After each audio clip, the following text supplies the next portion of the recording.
like I say, like a grown ass man.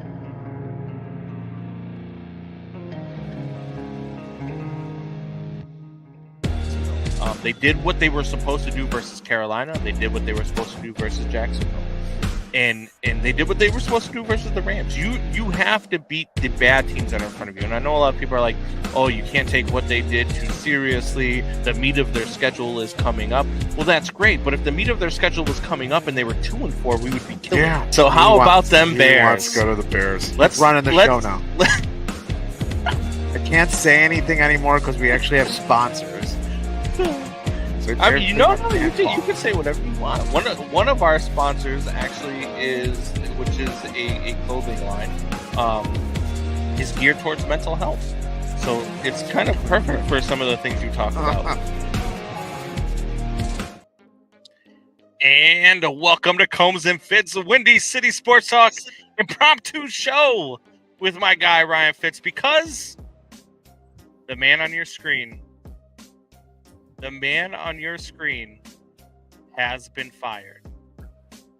Matt Eberflus, mid-season, first Bears team in forever, 105 years, first Bears team to be dismantled, as Ryan Fitz trying to tell me he can't hear me. I got you. I can hear you now. All right, I can hear you now. Whoa, Jesus Christ, rookie. I don't know what's going on with you. I don't know what's going on. First of all, I text Ryan Fitz earlier today and said, hey, Fitzy, Bears fire Matt Eberflus. You want to do a quick show tonight and talk to people about the Bears firing Matt Eberflus? And he's like, yeah, let me check the schedule and we'll figure something out. And so he was like, oh yeah, let's do 6:30. I said, well, I get off work at 6, so let's do 7. And his response was, I hope you die on the way home. By a helicopter. By helicopter. Like, I don't know. I don't know what to do. I don't know what he's getting into. But hey, it is what it is. But look, it's been 100+ years of Bears football, and for the first time ever, a head coach has been dismissed mid-season.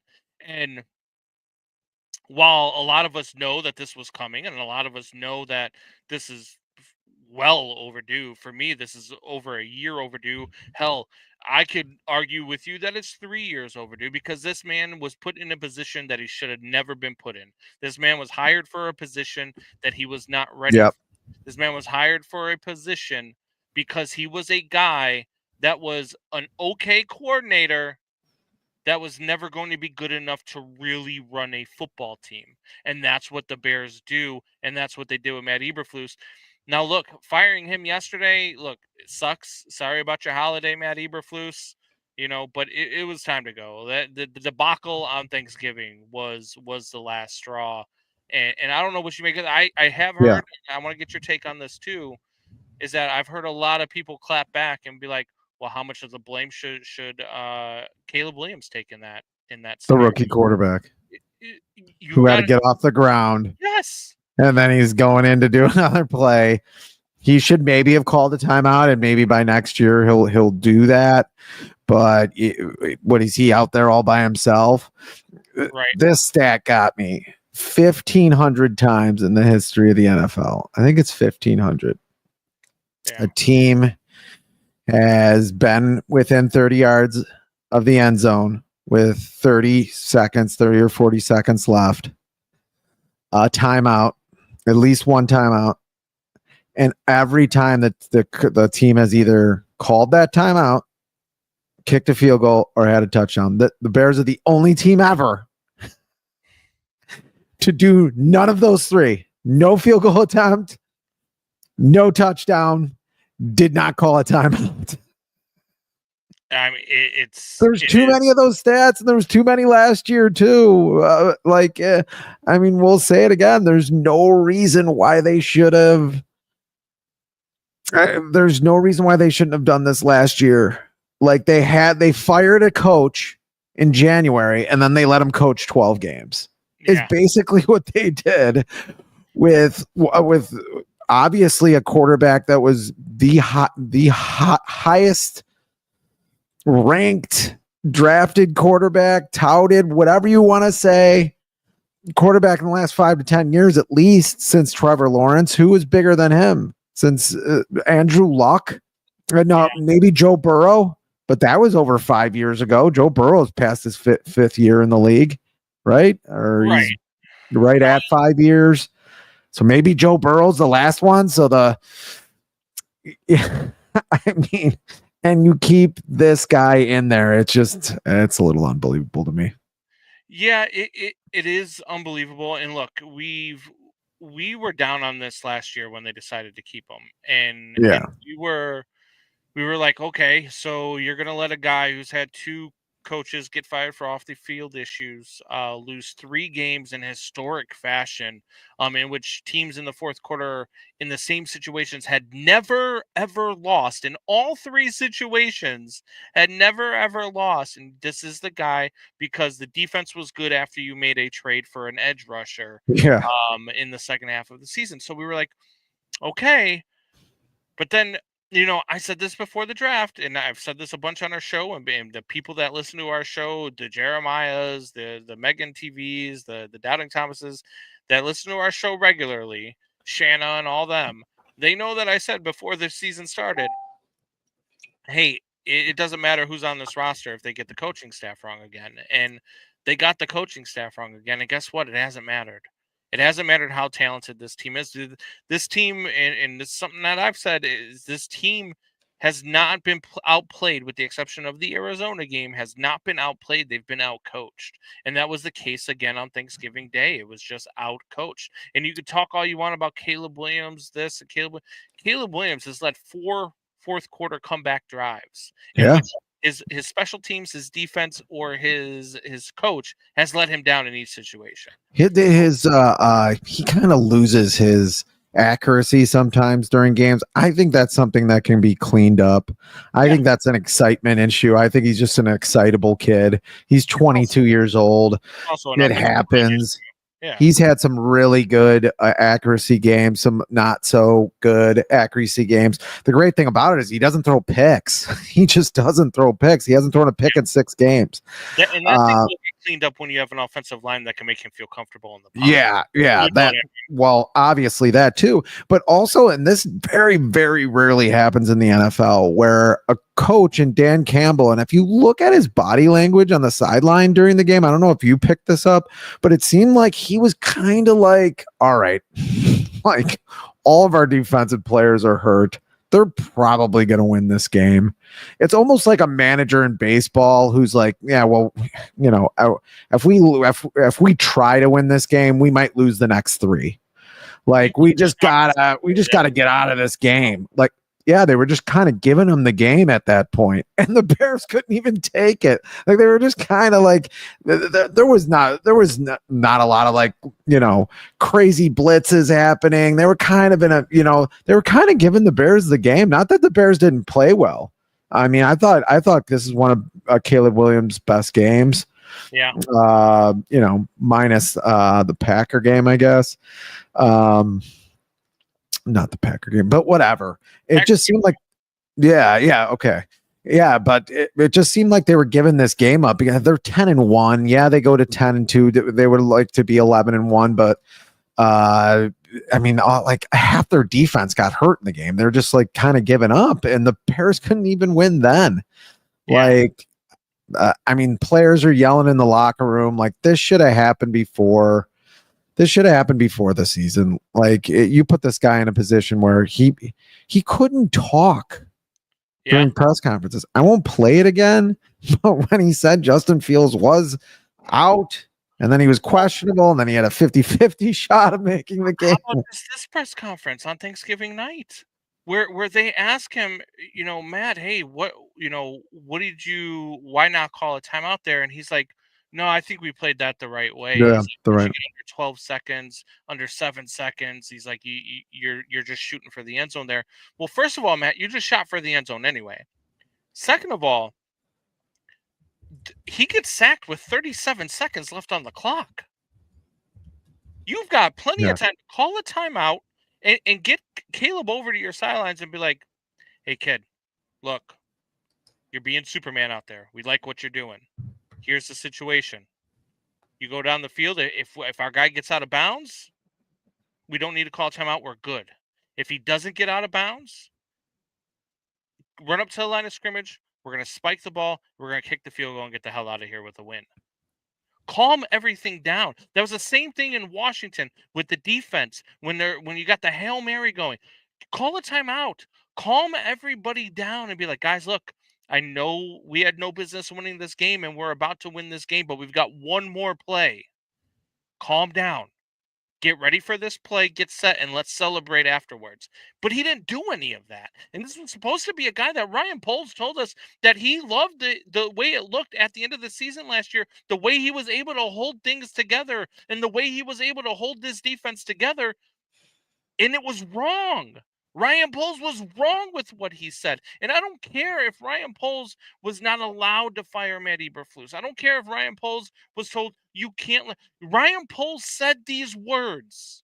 So Ryan Poles looks stupid. Ryan Poles looks like he doesn't know how to judge character. Ryan Poles doesn't know how to read a room.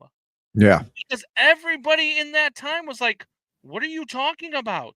You traded for an edge rusher in week 8.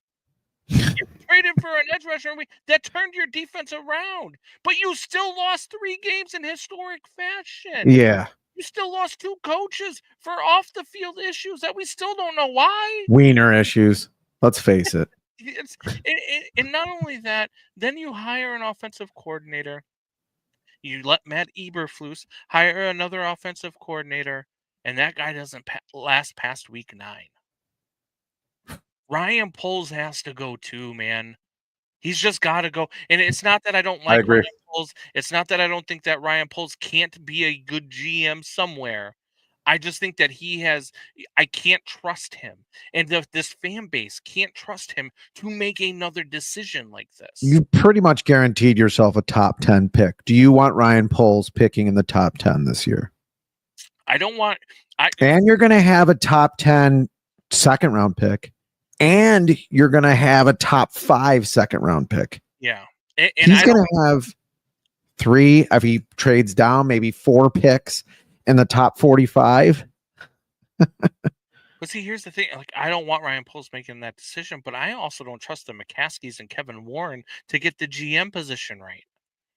Like, that's another problem, man. This ownership group, I sent you a text message earlier. It was a video of a concussed punky quarterback from the Chicago Bears who has severe CTE. Because he throws his body all over the field. A severe CTE. Well, he also gets thrown on top of his head 10 seconds after he throws a pass against Green Bay, by the way. But he's got severe CTE, and they ask him, when do you think the Bears will be ready to win a Super Bowl again? And he goes, well, they've got the same owners, don't they? Yeah. This guy understands. Like, this guy with brain trauma knows how bad the ownership is. Like, that's how bad this situation is. And we can talk about all the bad, franchises that we talk about. We talk about the Jets. We joke around about how, they could be possibly cursed and all this stuff. No matter what they do, they can never seem to get it right. They are a better organization than the Chicago Bears. The Houston Texans, who were in absolute turmoil 3 years ago, are a better organization than the Chicago Bears. The Cleveland Browns are a better run organization than the Chicago Bears. And that's saying something, man. Yeah. That is saying something. When you look at a charter franchise in the NFL, you just like Jameis Winston. Yeah. When you look at a charter franchise in the NFL like the Chicago Bears are, when you look at this team and you look at what's gone on and the fact that they've had something like, I think it's like 27 new coaches now in the time that the Pittsburgh Steelers have had 3. Yikes. Yeah. I can't. Pittsburgh Steelers has just been insane. I mean, Chuck Noll took over in 1969. There's been 2 coaches since then. Dallas Cowboys. I mean, let's look at the New York Jets. The New York Jets haven't even gone through this many head coaches.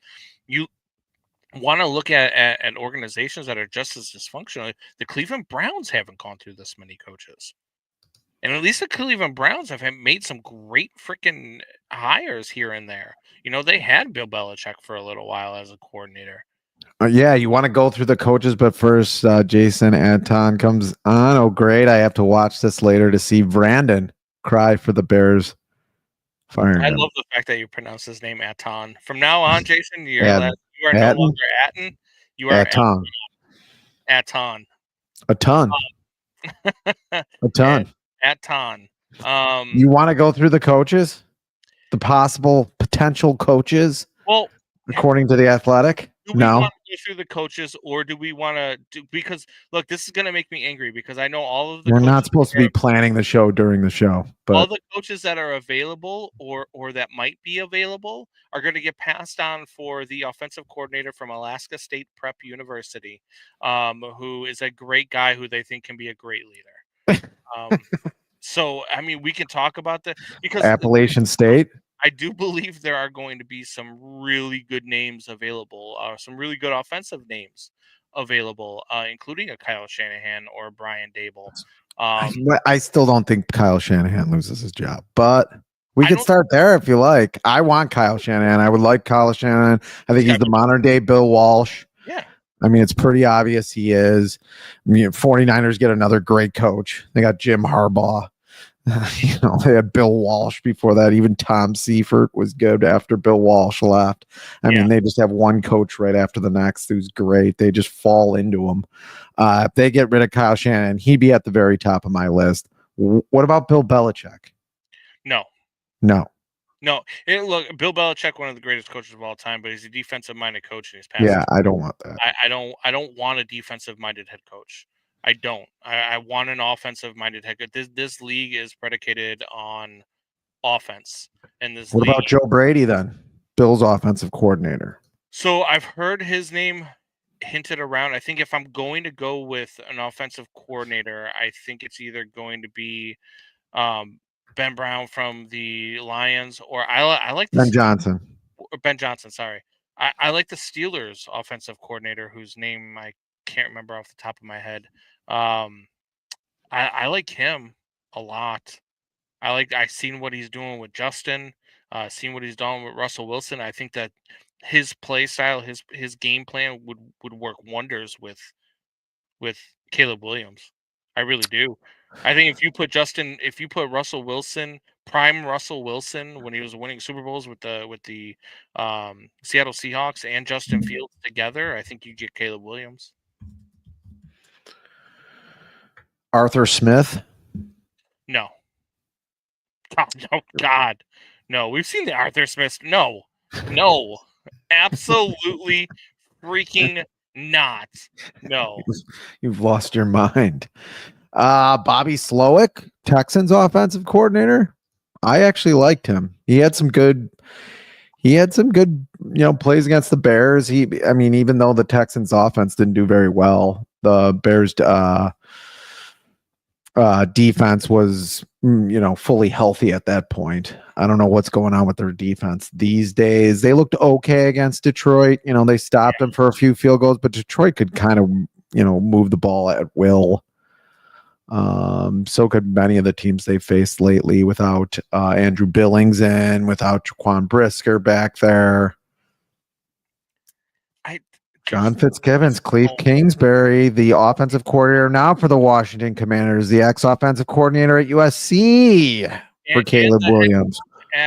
He was interviewed by these people, and they said, no, Cliff, we want the guy who can't talk. Whose offenses are great from September until the end of November. No. Chip Kelly? No. Chip Kelly? No. God, no. I don't want. Look, after being a Notre Dame fan, I don't want any coach with the last name Kelly in my damn organization. You're high, Combs. He blundered the whole time in Atlanta. I'm thinking about somebody else, and I wasn't thinking. Maybe it wasn't the. I'm not talking about Arthur Smith. I don't want Arthur Smith. I've seen what Jeremiah Kingsbury is happening right now. Cliff, KK. Cliff Kingsbury. Here we go. Well, no, see, I think the problem with Washington right now, At least he's head coach. He was a head coach before. one of two things with Washington right now. Either A, Jaden Daniels has broken ribs and not bruised ribs like they announced, or B, the league is just caught up to what Jaden Daniels was.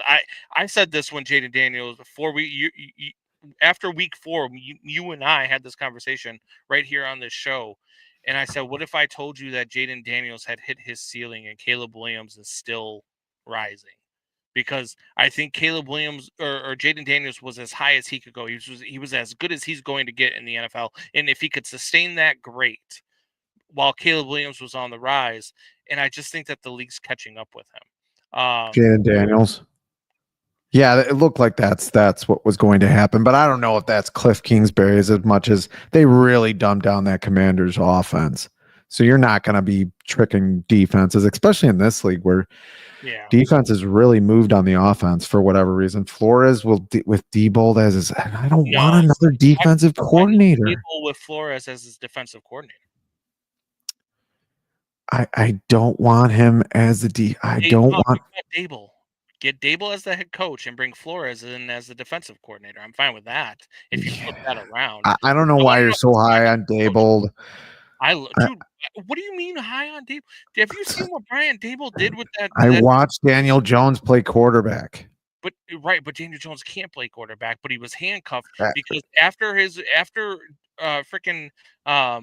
Brian Daboll's first season where he took them to the playoffs in a rebuild season, they decided to give Daniel Jones a massive contract that they never should have given him, and they were handcuffed. Brian Daboll got handcuffed with that team. I don't think Brian Daboll's going to be available. The New York Giants ownership, they're smart. They're not. I don't think Brian Daboll's going anywhere. I really don't. I don't think him or Shanahan are neither one of them are going to be available. I don't think. But if Shanahan or Daboll are available, they would be my top option. Yeah, they would be my top options, but I don't think Shanahan's going to be out there. Daboll would not be my top option. Pushed, I'd have to say Ben Johnson would be my top option. I think what he's done in Detroit is pretty amazing. What about Greg Roman? No, I don't want him either. Ravens offensive coordinator, now he's with Jim Harbaugh. Yeah. No. I mean, no. John Harbaugh. Hard pass. What about wait. What about Thomas Brown? The new head coach for the Chicago Bears right now. Well, let me put a hypothetical out there for you, because you know how much I love my hypotheticals. What if, or should I call him Tomlin Brown? What if Thomas Brown Tomlin Brown, please. What if Thomas Brown wins? There's 6 games left for the Bears? Is it 5? 6. No, 5 games left for the Bears. If the Bears win 4 out of their last 5 as Thomas Brown as a head coach, does that make any movement for you? Or are you just completely out on this coaching staff that you just want them all? Because I'm completely out on this coaching staff. No, I'm completely out. I think Thomas Brown looks like he's got a bright future in this league. Looks like he's done, made a little bit of chicken salad out of chicken shit. But he's got 3 games, and we got people on all over social media. He's like Tomlin. No, he's not. He's not. He was the passing team coordinator. You never know until somebody, because we can say, yeah, this guy's not good. It's the same thing that we talked about with like all the guys that the Cubs got in the minor. You don't know how great they are until they actually come up, right? So Thomas Brown might be a great head coach, but I don't want him getting his start here. I want if I'm the Bears, which the Bears aren't going to do what we want. They're going to do what they want, which is none of these guys that we're fucking talking about. So they're probably going to go get Luke Fickell from Wisconsin. I don't want a guy who is just starting out. We've seen this story time and time again with the Chicago Bears. I want a guy who is proven. I want a Brian Daboll or a Kyle Shanahan. I'm worried about Ben Johnson even. I don't want a first-time head coach. I just don't. the Bears keep doing this, and they did it with Matt Nagy, they did it with Mark Trestman, they did it with Matt Eberflus. Like, I don't want this anymore, and I don't know if I'm going to get my way. I don't know if any of this is going to come to fruition, but you need to have a head coach with some balls. You need to have a head coach that can come in and be like, this is what we're going to do. This is the way we're going to run it. I don't know who that guy is. I really don't. And I don't, again, I don't trust this organization to pick the right guy. It's going to be one of those where we're just going to have to wait and see with whoever they hire whether or not it works. Because even I don't care who they pick.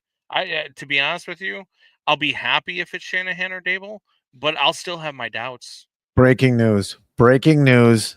Brandon Combs wants Lincoln Riley to be the next head coach of the Chicago Bears.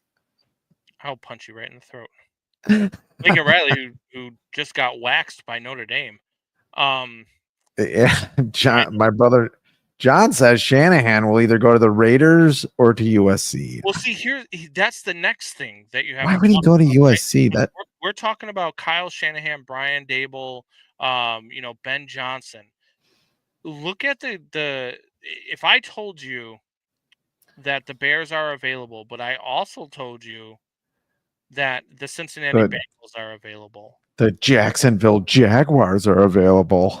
Well, yeah. So here's the coaching carousel. So I'm pretty sure Cincinnati is going to be looking for a new head coach. I'm pretty sure that the New York Jets are going to be looking for a new head coach. They've got an interim right now. I'm pretty sure the Jaguars, the Raiders, possibly the Raiders, and Shanahan's got Shanahan. Shanahan's got Shanahan going to the Raiders as well. And if Shanahan goes, then that opens up the Niners. So if you're telling me that Cincinnati and San Francisco and Chicago are available, Chicago is my final the only way I'm taking a Chicago job is if the other two don't come calling. Hell, even if the Jets is available, I'm not taking a job with this organization. If I am worth my dollar, if I am worth my weight in gold as a head coach, I am not taking a position with an ownership that is this defunct. So why would you're telling me Kyle Shanahan or Brian Dable want to come here? You're telling me a team that is the first team ever to be past the 30-yard line with 30 seconds to go and doesn't kick a field goal, take a timeout, or score a touchdown. And they're the first team out of the 1,500 teams in the history of the NFL. And they don't do that. You're telling me they haven't made this a destination. You're telling me a team that might not have a stadium in 3 or 4 years. A team that now 4 times in the last 2 years has lost a game in the fourth quarter in which nobody has ever lost. Ever. You're telling me a team that keeps a head coach. Well, hey, I mean, you're not going to get fired. This head coach couldn't even talk. He gave up 3 double-digit leads in the fourth quarter. You agree that this team is talented, though, right? Like. Yeah, I mean, I think Caleb Williams gives you a lot there. So, and Kyle Shanahan's really not ever had a quarterback like Caleb Williams. The problem is the coaching staff, but the coaching staff is a problem because of how defunct the organization is. Because let's say that Ryan Poles wanted, like the rumors are suggesting, that Ryan Poles wanted to fire him after the New England game, but was told no. Who started those rumors? Ryan Poles? I can't say. After the New England game, that's still 8 games too late. Well, right, but he wanted to fire him after the New England game because they wouldn't let him fire him last year. So if it's because of his contract and if it's because he was told no, then I have a problem with that if I'm a head coach. Because if the guy hiring me doesn't have any say over this football team, I'm going to a better organization, man. I just am. It's better for my career. It's better for me moving forward. They'll come here for Caleb. I don't know. I mean, I think that's a big thing. I mean, the Jets, are they? I don't think they have another year. Do they have? Yeah. Do they have another year with Aaron Rodgers? Anybody going there for Aaron Rodgers? Look at Combsy. Well, Aaron Rodgers isn't going to be there next year, right? Aaron Rodgers is retiring. Yeah, I would think he's retiring. Well, So well, what's there at where's there with the Jets? I would say Cincinnati's probably your biggest destination right there. That's might be the best quarterback in the league, playing the best quarterback in the league right now. I mean, probably not the best player in the league. Combsy, you and I can run the Bears and make them multi-time Super Bowl. Look, There right we go. now with what the Bears have had, you could put a chimpanzee in a suit on the sidelines, and they will be better than what they've had. So yeah. What about Tony? What about Tony? I said that on Thanksgiving Day. I made this comparison because I worked on Thanksgiving Day at the radio station, and I said when I heard the post-game press conference, they brought me on air because they were like, "We've got one Bears fan on the studio right now, bring him in." And so I said, when he said we made the right decision, it reminded me of TLR when he said, "What do you mean don't walk a guy with a 1-2 count?" Like, Come on. those are the things, because you're talking to me like I'm stupid. Like I haven't watched this game every single week, every single year of my entire life. Like, don't talk to me like I'm. That's what drives me nuts about this organization is they treat their fan base like we're stupid. And look, we've said it before: 70% of all fan bases are stupid, but not to this degree, right? Like, not to this degree. When you're talking about what this organization is and whether or not Ryan Poles 2 days after he was hired conducted a thorough coaching search and then hired Matt Eberflus after 2 days. I don't believe that he was his initial hire. But Ryan Poles married himself when Ryan Poles came out to the press last year and said, I was impressed by the things that he was able to do and the way he was able to lead this team through adversity. He created the adversity.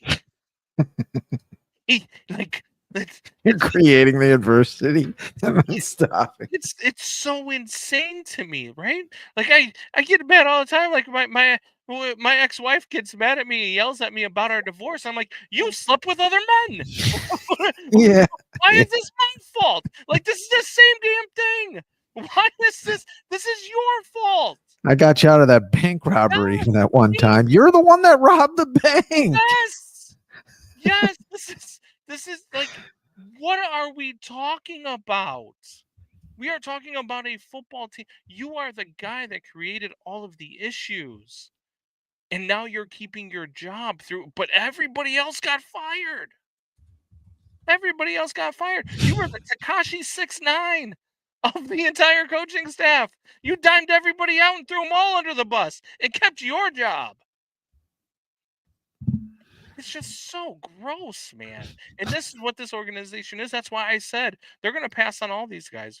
You know who's going to end up being the next head coach? And I said it before, Alaska State Prep University. Their offensive coordinator. He's a really good guy. Western Kentucky. Who's the coach of Western Kentucky? He's the next head coach? Luke Fickell. Hey, maybe Ryan Day is going to be looking for a head coaching position. There you go. We only have to play a team from Michigan twice a year. So, hey. Like, I don't know, man. I don't trust this organization to make the right decision. I just don't. And can you tell me a situation in which you will believe what is the situation where on the day that the Bears make the announcement of who the future head coach of the Bears is going to be moving forward, when that day comes, what is the situation that will make you be like, this is the right move? Because for me, it's not until week 10 of next year when this team is either 9-1 or 8-2. Yeah, I'm gonna have to see what happens because I don't think Kyle Shanahan ain't coming here. I just don't think that's gonna happen, even if he's available. And I don't think he'll be available. I wouldn't either if I'm Kyle Shanahan. I'm going to Cincinnati. Yeah, I mean, yeah. Why saying wouldn't he do that? Yeah. Why wouldn't he do that? He'd be crazy not to. I wouldn't go there. And so you're definitely gonna probably have another coordinator here. Name your maybe Bobby Slowick, maybe Thomas Brown stays in. So yeah, I'm gonna have no faith in this team until they show me something. I don't. Frank Wright, nope. No. Sorry, Troy. Yeah. No, thank you. In Jeremiah brings up a good point. I wanted to get to this too. Jalen Johnson reportedly freaked out on Flus in the locker room because Flus gave his post game, hype speech to the team, and afterwards Jalen Johnson went off on him. And said that the players played their asses off, and you're the reason why we lost. We played well enough to win this game, and you cost us another one. And Flus had to leave the locker room because that's how heated it got. So, I mean, if that doesn't happen, is Matt Eberflus staying? It still took him till the next day to fire him at noon. Yeah, They let him do a press conference. They let him do the morning press conference. Like, why you didn't know at 7 a.m. that you were going to fire him, so you let him do the press conference at 9 a.m. and fired him at 11? Yeah, I don't do that. Yeah, I mean, I let him go. I mean, why let that sorry bastard? That's why. That's what I'm getting at. Like, nothing that this organization does, nothing that this ownership does, nothing that this front office does makes any sense. And when you look at it, even from a business aspect, right? Because we talk about it all the time, fans lose the aspect that this is actually a business, right? They lose the fact that the owners are in this not to win games, not because they love the fans, not because they want to make us happy, because they want to make money. It's a Some business. of them want to win. But when you look at it from a business aspect, even, could you imagine running a business this way? No. How effective would it be if you're running a business? Let's say you're in sales. Let's say you go and you're running a sales team, and you have a guy who is clearly underperforming in his sales, and you decide, hey, you know what? You're going to be my sales team leader. How long do you have your job? That actually happens. How successful? But they don't have their job long. How successful is your company at that point? Because you're just making the wrong move. From a business, none of this makes sense, and they try to sell it to you like it makes sense, but it doesn't. I said that last year to Ryan Poles. There is no way. Like, I need to have a conversation with Ryan Poles to make it make sense why Matt Eberflus is actually still the coach. And I need Ryan Poles to tell me, look, I wanted to fire him, but they came to me and said his contract was another 2 years, and I had to keep him, and I had no choice. So I had to say the right thing in front of the press and blah blah blah. That I'll accept, but at that point, why don't you quit? Why don't you grab your balls? Because if you do that, that makes a bigger statement. When you're Ryan Poles and you're like, if you're not going to let me fire, why am I here? I'll go get a GM job somewhere else, and I'll let them know what the hell was going on here. Why? The way that it went. Why? Why? Because when you talk like this, Ryan Poles, when you talk like this, man, as much as I think you're a smart dude and a smart football mind, when you say this stuff out loud, perception becomes reality, and the perception is you're an idiot. You brought him to the press conference at the end of last year. Yeah. You brought him to the press conference, and you said you were sticking with him. So I don't care what you're trying to leak to the media right now. You were tied to him, like you've said, Combs, many times. You were tied to him. Troy makes a good point. Why do they refuse to do a clean? Why do they refuse to do a clean slate? GM to pick the coach they want, coach and GM to pick the QB they want. Because McCaskey, this has been a thing for the McCaskey since Virginia took over in 1984. The vampire herself. I need to drive a stake through that woman's heart and get this all over with. Because as soon as she is dead and gone, they are going to sell as quick as they can. George McCaskey will be happy to make his billions. George McCaskey will be in his mother's dress. Because that's what George McCaskey does at night. He hangs out in his mother's dress. Like, I can't with this. This family needs to go away, man. I am so fed up with the McCaskies. It's not even funny. The McCaskies need to go away. They are ruining football in this city. This is a great sports town, man. And right now, I hate my sports fan life. I hate it. Oh, it's bad. The owners in this city, and the GMs in the city have made it so I hate being a fan of this team. I hate it. I hate that. It's I've said this. tiring. I walked away from 2 marriages and never looked back. Why can't I walk away from the Chicago fucking Bears? What?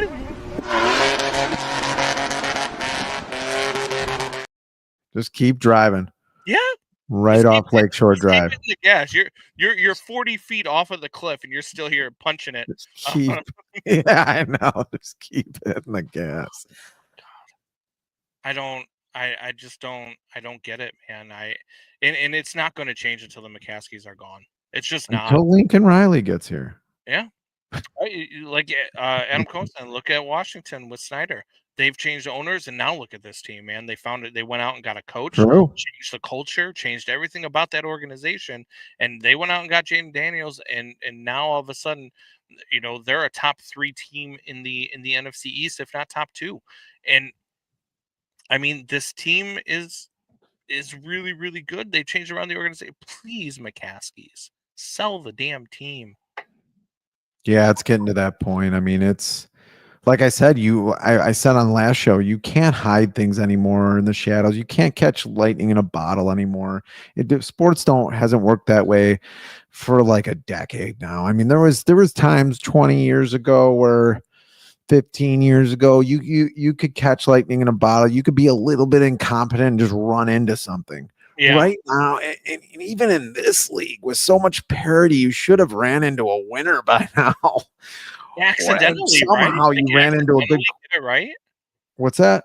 They accidentally get it right. I mean, yeah. What happened with Lovie Smith, right? They accidentally fell on a good coach. Yeah, and some, they had a pretty decent defensive GM in Jerry Angelo. He was okay. And obviously they put 70% of their payroll in the defense in a league where, everything was going towards the offensive side of the ball. Before Lovey? No, before Lovey was Dick Duran. That's not my Dick Duran. It was Dick Duran, who got lucky, who fell into a good team in 2001. But they lost in the first round when Jim Miller got broken in half by Hugh Douglas. Yeah. You were patrolling the countryside as in the military. Yeah. But yeah, I just can't with this team, man. How are the blue line George Halas and you're not a fucking football guy? It's true. And Virginia is the daughter of George Halas. Yeah. And she has completely just obliterated what her father created, man. Just and it's sad. It's embarrassing. Man, but it's what she has done, and it's what she has made this franchise into. And man, I mean, they like before the NFL became a thing, before the merger, they were many championships, before the AFL NFL merger, and then the NFL becomes a thing. They win the Super Bowl in '84, a team that George Halas created, and then Virginia just sent it to shit because all Virginia cared about was how much money she was going to make. She's a gold digger. I could just be plain old-fashioned American incompetence. I mean, it really could just be that much, or just not caring. And I guess that would point towards just caring about the money. What's that? I said it was old-fashioned American something. I mean, it could just be incompetence or just not caring about the team that much, or caring about, whether they, have a winning organization. Just like, how are we going to keep this cash register going? I guess, I mean, it's a little bit of that too. But this level of incompetence, I mean, I don't even know if you could try at it. Like, in football, it's kind of hard. I mean, you can only name a handful of teams that are this bad, and it's the Browns and the Jets. How do you list that this many times in a row? The same way too. When you do it the same way, when people are like, oh, yeah, over and over again since Trubisky, and even before then, I mean, people forget Cutler. I mean, that's why Cutler's, got a gun in his car and he's drunkenly trying to bribe state troopers on the side of the highway. I mean, he's probably got CTE because they didn't have any offensive line for him either. You give him a good offensive line, maybe he runs into it. I mean, he almost made it to a Super Bowl almost without one. Yeah. I mean, had a fake an injury to get out. No, he never did. But I mean, so this has been happening over and over and over and over again. I mean, to keep doing the same, it's just like it's negligence. It's what it is. It's like people are saying that Flus was coaching malpractice at the end of the game, and I still don't understand the people that are blaming Caleb for that. I mean, yeah, I guess. Sure, it was coaching malpractice, but at the end of the day, Matt Eberflus was doing the best he could with a job that he never should have gotten.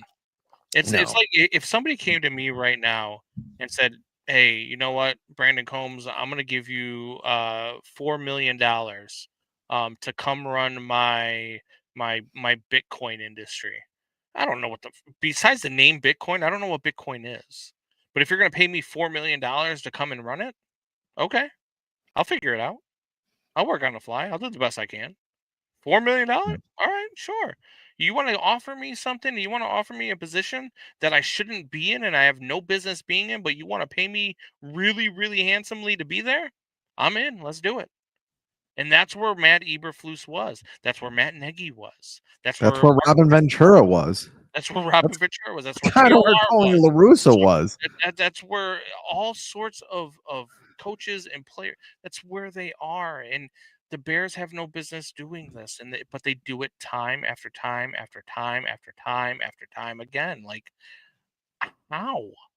Jeremiah remind us he did have no offensive line, but he had Devin Hester and Johnny Knox. Johnny Knox had a broken neck. Yeah. And Caleb may not have called the timeout, but like Jeremiah says, Caleb audibled out of the play and put Roman a kill shot because he knew his coach wasn't going to call a timeout, and the routes were going over the middle.